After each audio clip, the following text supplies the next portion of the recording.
That's a groovy button. What does it say?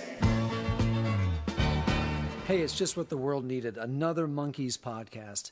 Well, I'm Al Bigley. And I'm Alan Williams. And it's time for, we got to come up with a name. The Texas Home Companion. Save the Texas whales in the forest. Home Companion. Save the Prairie Home chicken people, the chicken and waffles, and the... Save the Texas Prairie chicken. Save the... make mine bring the waffle iron with the chicken and the base of the turkey and... It's the the big time Prairie home fires burning. Save the Texas Prairie chicken. Save Prairie. Save the Texas Prairie. Save the Texas Prairie chicken. It can be something like save the the thing, the eagle, the wing. Save the Texas Prairie chicken. It's got the wings and it's Save the Texas Prairie chicken. I can't think with this bulb hanging over my head. I got it! The Texas Prairie Chicken Home Companion! Isn't that dumb?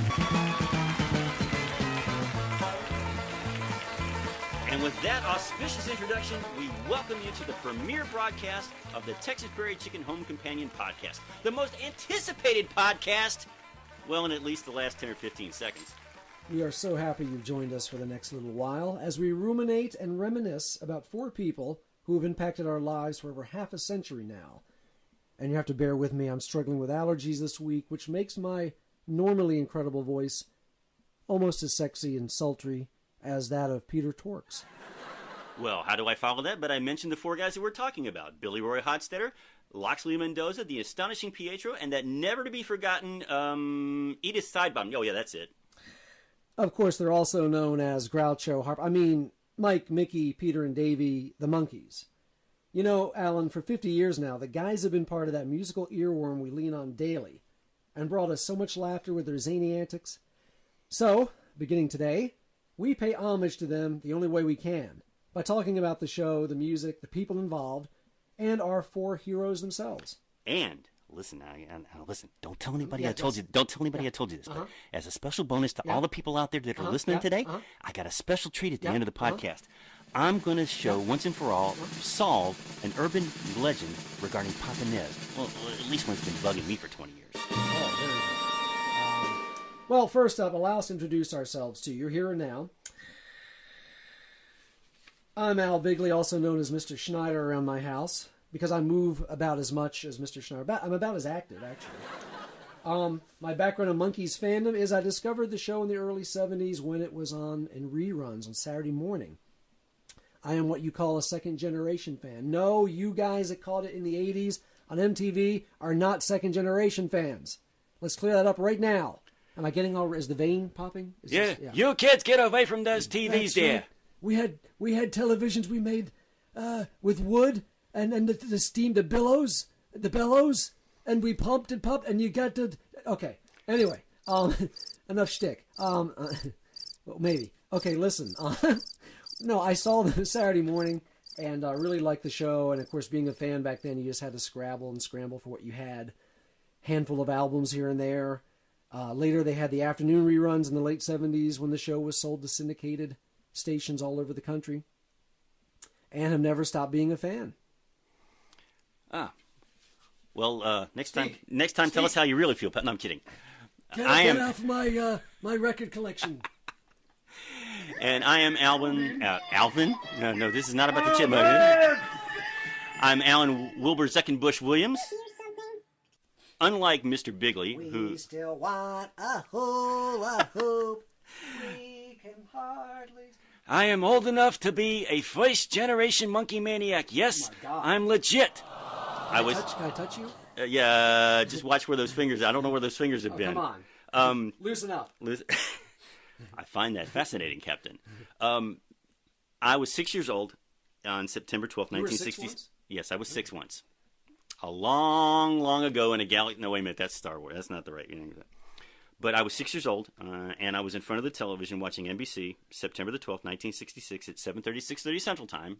And yes, Mike, I did have a television set at that time. They had TV back then? Yes, they did. Oh. And I watched Mickey try to sell the usurper to the Archduke Otto, and Davy save the princess. And my doctor tried to give me the Usurper the other day. I was in his office, and I said it's not time. It's not been a year yet. So. Yeah, you got to watch those doctors, especially when they put on the Teflon Usurpers. Yeah, those are not good. Isn't that a Nesmith song? Teflon Usurpers? Yeah, I've got that on a special single. And that's a true bootleg there. But the first 45 I ever owned, which my mother went out and bought 2 days after the show, was Clarksville Take a Giant Step. My aunts, or my cousins as they were, had all 3 albums, so I got to listen to the Monkees more of and Headquarters. And from then on, it was the music. The music has kind of stayed with me throughout the years. We talked about the musical earworm. Well, the Monkees are always the music I turn to whenever I'm in one of those moods. And you've seen me in those moods, and it's not very pretty. The vein and the red face, I see it now. It's coming out. I get the John Jones comic book reference here. The Martian Manhunter, red eyes. Yeah. Mm-hmm. I thought it was just allergies on your part. No. It's allergies, not allergies. That's your department. Well, I've got a comment, too. It's the music that stuck with me, especially growing up when we didn't have the show to watch. Again, we didn't have VCRs and DVRs and BVDs and FBIs back then. We just, you just had what you had. So the music tended to take precedent for me too, and still remains the most important thing to me about the group. And I'm so grateful Rhino has given us as much as they have. I'm still amazed that we got something like Live 67. That's 20 years ago next year that's been out. Well, when you look back, if you think back to the late 70s, early 80s, we got those German cheap imports that had like 20 hits. Recorded off the TV show, and it was lousy. I mean, and then, of course, the picture disc monkey business came in. That was a revelation. That was it, and it went from there. But, yeah, as much as I disagree with Harold Bronson on some of the things that Rhino's done, there's no denying that between him and Andrew Sandoval, they have just given us... I mean, we've hit the Monkees lottery when it comes to music. So, if they had stopped after like Missing Links 2, I still would be amazed at all that we've been given stuff I never thought we'd hear or see. So forgive me if I don't get upset about a crushed tray or two. I'm good. Well, and the other thing I wanted to talk about is you and I have known each other for half the time the Monkees have been around. But don't make me cry. Yeah, I know. Where are the tissues? I wanted to talk about some of the experiences that we've had. Now, in public? You said we were going to talk about... Monkees... Al, work with me here. Monkees experiences. I mean, good. You've seen them a lot more times than I have. I was old enough to go, and my mother tried to actually get tickets to the Hendrix Monkees concert at the Charlotte Coliseum in 1967 and failed epically. Oh. Yeah, so it was... Missed it by that much. And I did not get to see Jimi Hendrix in all the waving pink arms, as Nez used to say, Foxy Davy, Foxy Monk, that kind of thing. But we did manage to see them in '96. Now, did you go home and set your little toy Hasbro Monkees guitar on fire? No, I did not. No, I actually never got the guitar. Didn't get the guitar. Didn't get the game. Didn't get the hand puppet. Didn't get the Monkey Mobile. It was a situation where, I was lucky if I got 3 squares. Sounds like it. How'd you live? Very carefully, I might add. But you and I met in the mid '80s, and then we finally our first collective monkey meeting. I'll never forget that. It was at the old Media Play up on Highway 49. If you're familiar, this is up near the UNC Charlotte. For those of you who are not familiar with Charlotte, North Carolina, which is where we are from. I used to ride my horse up that way and sell apples on the back of a cart I had. It was apples. I was always a cabbage. I was always a cabbage kind of guy. But then they brought in the highway and the traffic, and it was me selling applesauce. Yeah, but but if you remember back then, I was a fan. I still am of the old movie Cliffhanger serials, and I knew that Mickey. I kind of bonded with Mickey that day as we stood in line to get autographs. I got a hug from Mickey that day. Mm-hmm. I got, it's because you gave him the Black Hawk comics, right? Because Mickey's 1996 book, his little memoir, mentioned he liked the DC comics. Again, more comics references. You better get used to them, folks. Mickey liked the Black Hawk comic book, which is about a military group of aviators that originally fought in World War II, correct? And then they continued the comic. Mm-hmm. Mickey read it as a boy in the 50s. I found him an issue from the 50s, thanks to local comic book shop owner Shelton Drum. Another shout out. I'll expect my check in the mail, Shelton. And Mickey was very surprised. I'm sure he's used to getting the usual, pictures of himself as a member of the Monkees or the usual stuff. But this really surprised him, and it made him leap out of his seat and embrace me. And that's all I can say publicly. There is a restraining order. Well, like I say, you got that. See, I got you topped though.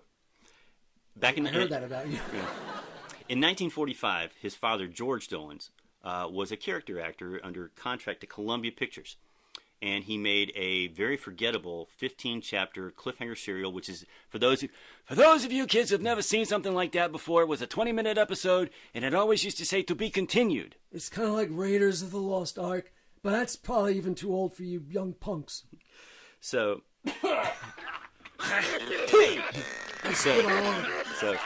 I had managed to procure a videotape copy of it. So I handed it to him and I said, "This is a movie that your father made right after you were born, because I've also seen pictures of his mother Janelle holding him while they're on the set of this movie." And unfortunately, he looked at me and said, "The star of it was on the cover." He says, "That's not my dad." I flipped it over. I said, "No, but that is." And it was the same reaction you got. So I managed to, because of that, to get backstage, which was you and I both got backstage. Right. And to see Mickey walking around with a Rolling Rock at the time was very interesting. And that's all we shall mention as far as what was seen backstage. Yeah, again, I know. there's a restraining order. Well, Peter didn't take too kindly to us ratting him out, but that's another story for another time. Right. But yeah, we got backstage, and it actually led to an email relationship for about a year between Mickey and I, where I asked him non-show questions, but.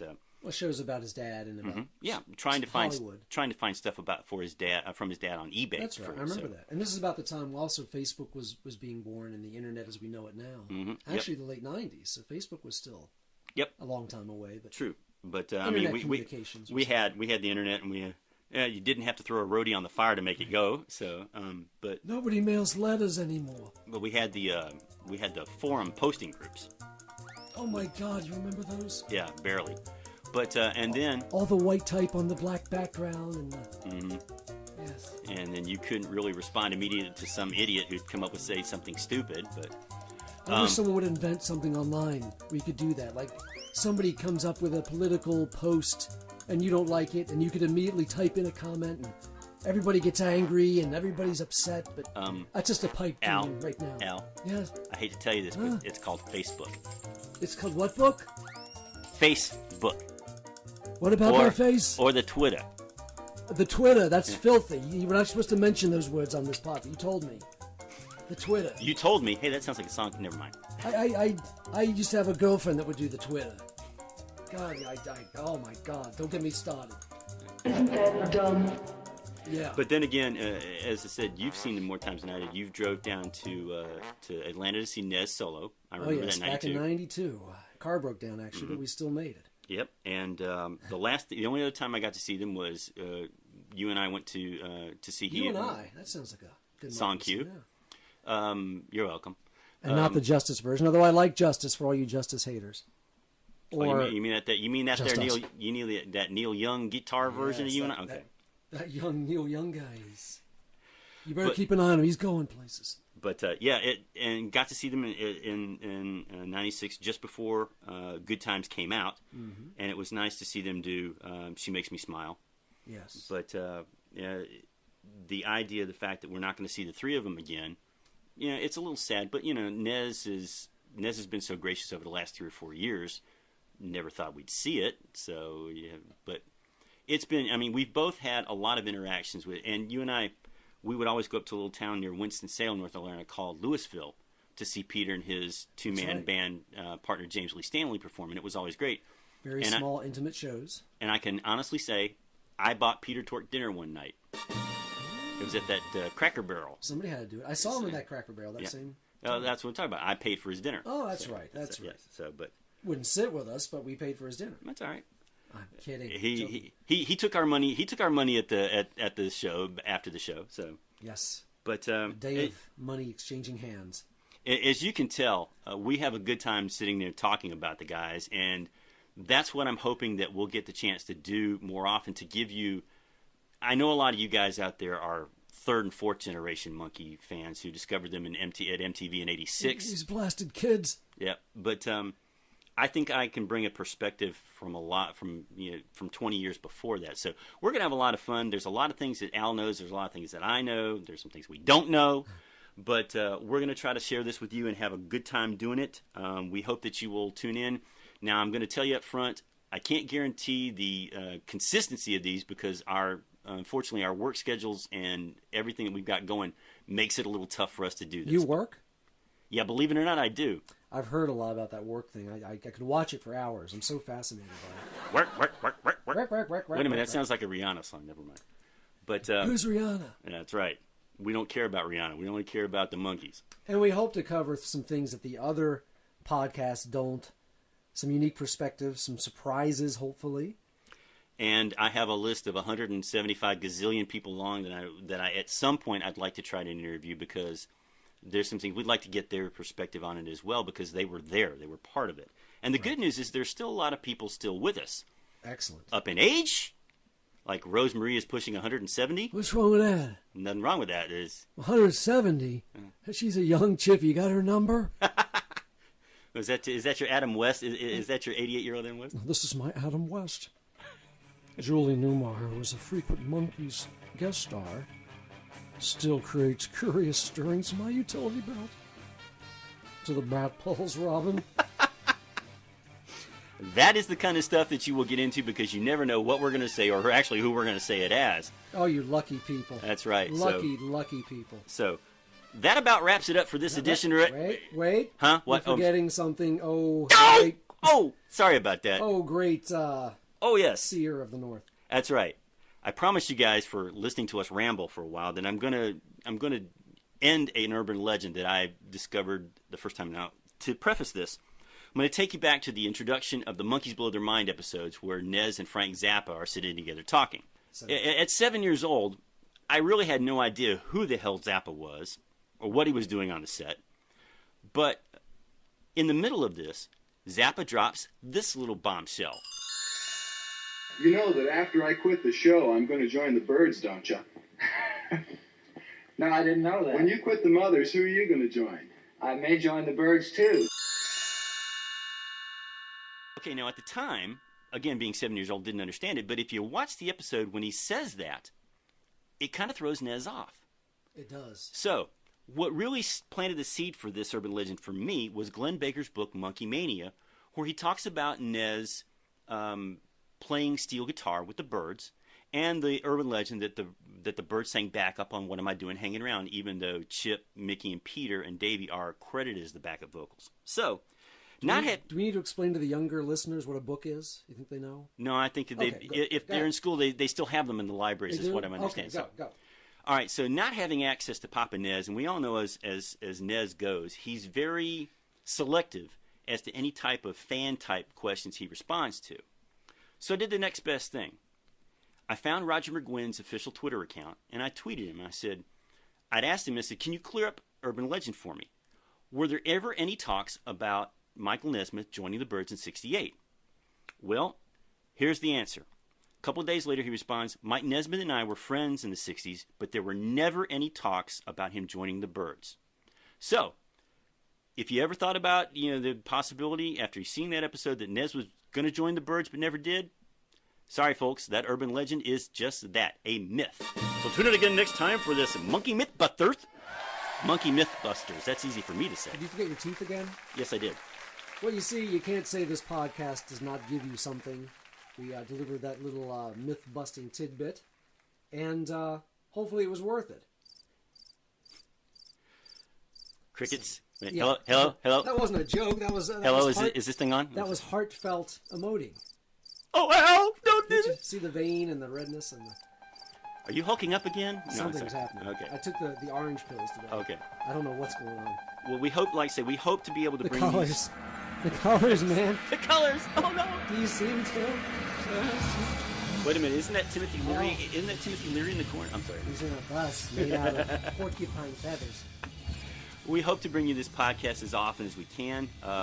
As we wrap this up, we want to remind you we got to plug the Facebook page. It is facebook.com/TTPC.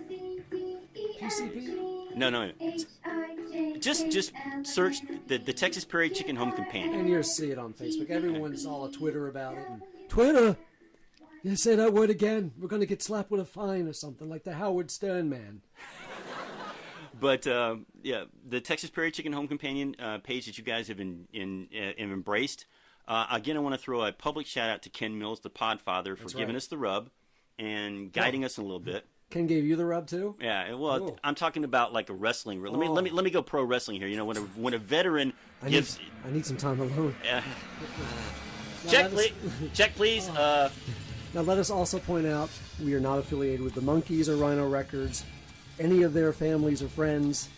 We have to say that there's someone here actually holding a gun to both our heads, so fun little fact there, that's something that has to be done. Is that the legalese? Okay. Now, also, I've got some fun little web pages out there. I've got a great pop culture blog that has tons of rare Monkees items upon it, sound and visual items. It's Bigley, BIGGLEE.blogspot.com. That's the name of the blog. So they basically just go to blogspot.com and then type in Big Glee. Nothing to do with the Glee show. I get lots of fan mail for like young preteen singers, but it can be fun. But you know. And don't forget that we've had a couple of comic book mentions on that, and there's a reason for that. Is Al is a very talented comic book artist. He's been published by both DC and Marvel, and Malibu, as a matter of fact. He has his own website, Al Bigley, ALBIGLEY.com. So go check it out there. And as you were telling me this morning, we now have you're working on a blog page for Blogspot right. for us. Also, do the initials again. TTPHC. TTPCHC. I had some up this morning with the green pills. No, but put Blogspot in there somewhere, and you go to that too. It's all on the Facebook page, which is really where anyone goes anymore. So just go to Facebook, and you're done. That's right. You go to Facebook and you're done. Was it one of these things where it just Facebook erases you?